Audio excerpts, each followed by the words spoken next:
श्री रामानुजाचार्य स्वामी जी महाराज की, विश्व वल्लभाचार्य श्री त्रिवेणी स्वामी जी महाराज की। हरि ओम। शांति शांति शांति। नारायण, अब इसी घड़ी इसी समय बिना देर किए इस कथा मंच को अब धर्म सम्मेलन में हम पंडित करें। मात्र 15-20 मिनट में हम एक औपचारिक इस कार्यक्रम करके तब आगे जो कार्यक्रम होगा उसमें हम तैयारी में लगेंगे। तो चलिए, काशी वाराणसी उत्तर प्रदेश से चलकर आया हुए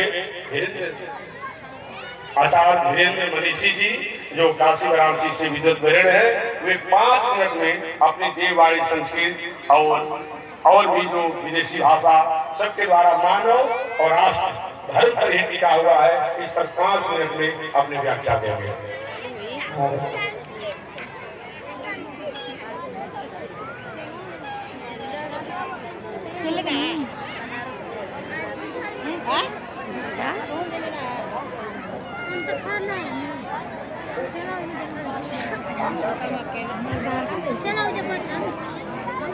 यतो यत्र समीपसे ततो नो अभयं गुरु, ततः गुरु प्रजाभ्यो